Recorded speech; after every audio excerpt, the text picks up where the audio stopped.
Tervist! Kõigil on alati huvitav, et palju mis maksab. Ja selleks ma mõtlesingi teha siukse pikema video just hinnadest ja rahadest, et kui palju midagi läks. Ütlen kohe, see summa ei ole, mis ma kirjutan sinna clickbaiti jaoks, see ei ole ainult minu tehtud remont. See on 10 000 läbisõitu vana BMW-ga. Ja see ei tähenda, et ainult sellel BMW-l see juhtus. See on tüüpvead ja ma arvan, et enamus F-seeria BMW-d tänapäeval vajavad siukse remondi, siukse hoolduse. Ja eks siis palju meil kokku tuli 10 000 peale 5588 euri 27 senti.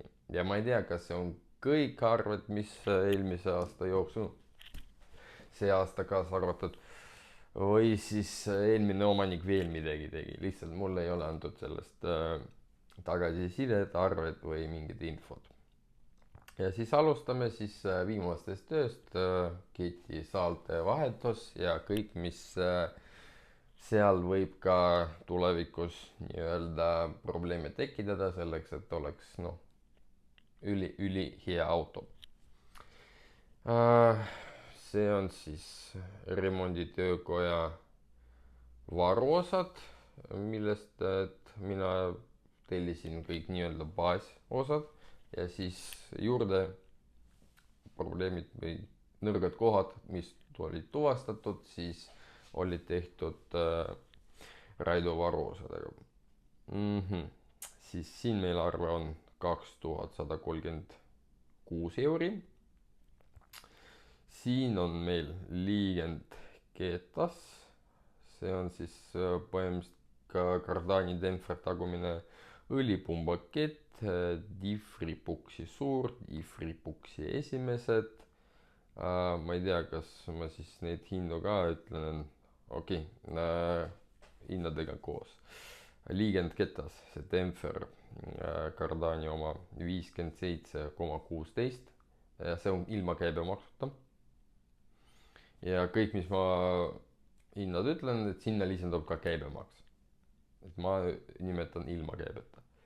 Õlipumbaketi komplekt 54 euri 91 sent, difripuks suur 25 euri, 2 difri esimest puksi 44,98, tahmafiltri tihend 3,16, veepump 104, õlipumba ploki tihend 3,94, termostaat 3,44, kus meil on õlipumba turbolõdvik 41 eur, turbolõdviku tihend DID vist komplekt 11,4, karteri õlikorgi remont pluss tarvikut ja meil oli seal karteri õli väljalasepunniga probleemi, seega seda sai remonditud ja uus kermekomplekt paigaldatud.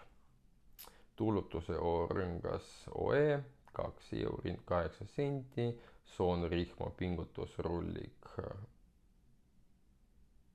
59,24, käigukasti õli 109,84. Käigukastis oli siukne 10 000 sõitnud õli, aga ta oli veits tume ja läbipesu teemal oli mõeldud panna uus.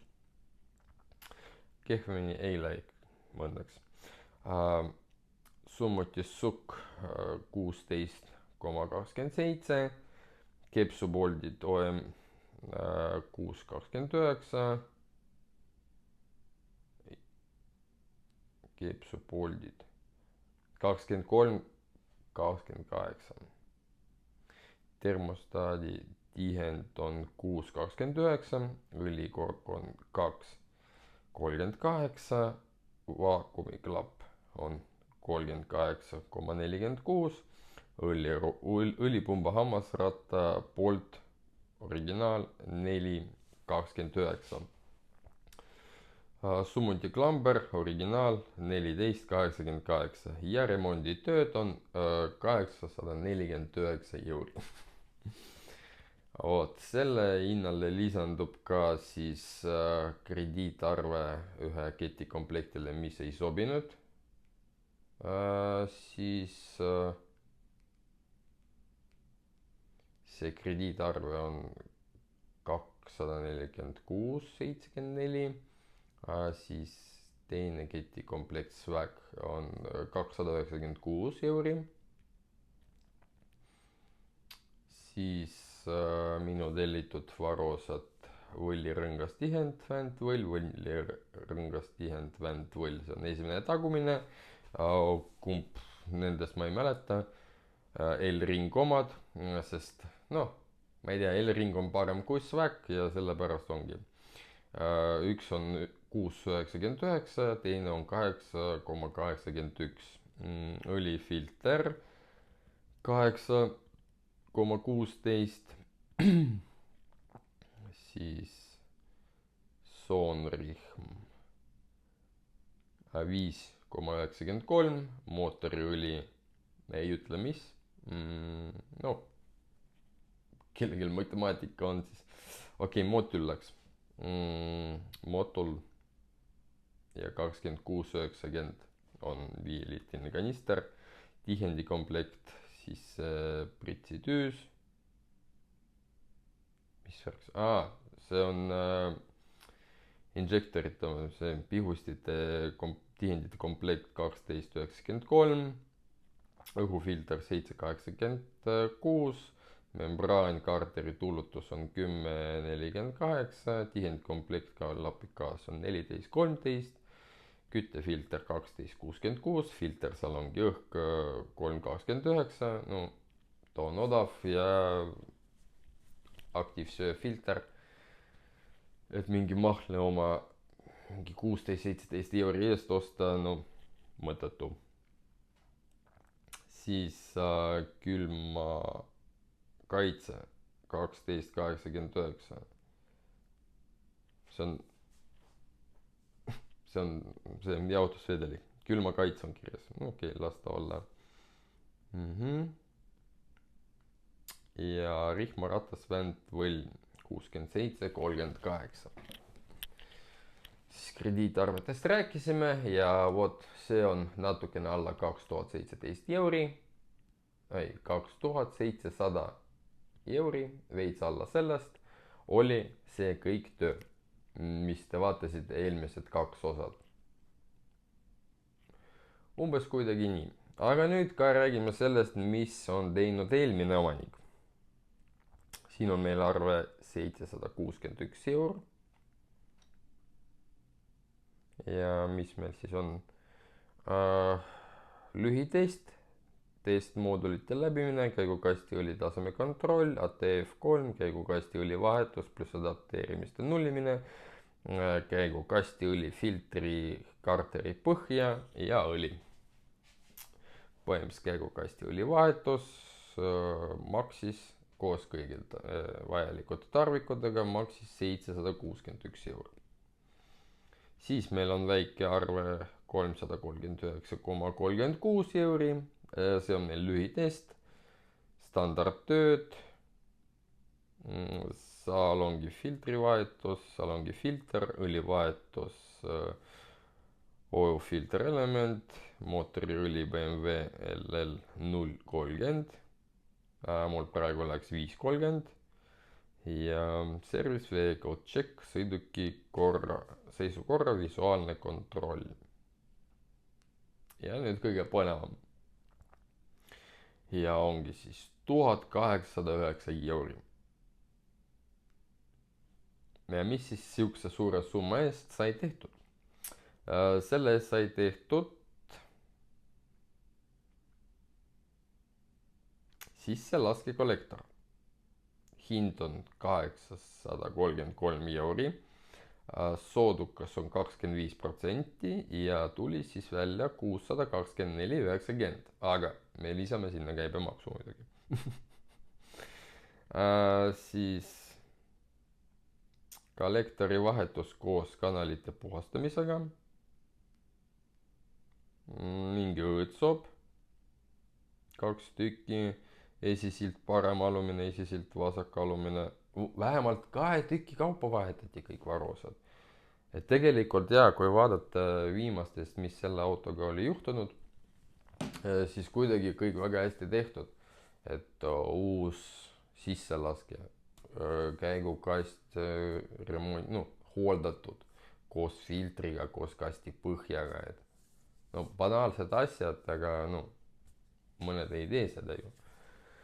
Ja siis lõppkokkuvõttes tulebki välja, et 5588,27 € maksis 10 000 kilomeetrit selle autoga. Esimene arve kilometraaži puhul meil on 460 748 ja viimane arve, mis on minu käes, see on läbisõit 469 500. Tehniliselt BEM praegu tunneb ennast väga hästi, naine sõidab sellega iga päev, nädalavahetustel mina ka sõidan selle autoga. Praegu on juba läbitud, ma arvan, rohkem kui 2000 kilomeetrit.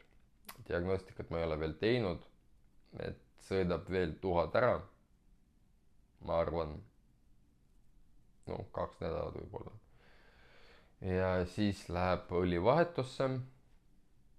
Ja vaatan ka diagnostikaga üle, mis seal on. Loodame, et mitte midagi ei ole. Tahaks vähemalt lotta pärast siukse investeeringu. Hetkel tundub, et võib-olla isegi läheb müüki. Sest kui juhul kellelgi on vaja seda autot, siis ma ei tea, kirjutage mulle kuskile.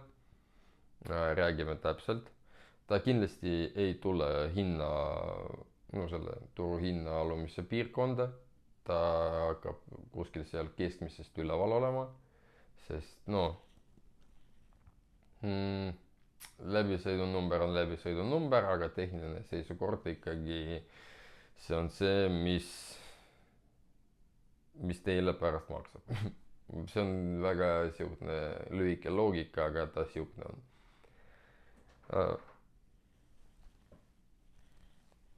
Aga okei, head päeva jätku, aitäh, et vaatasite. Ma lähen tegema siis seda video valmis ja uuemini kohtumiseni, võib-olla mingi teise projektiga.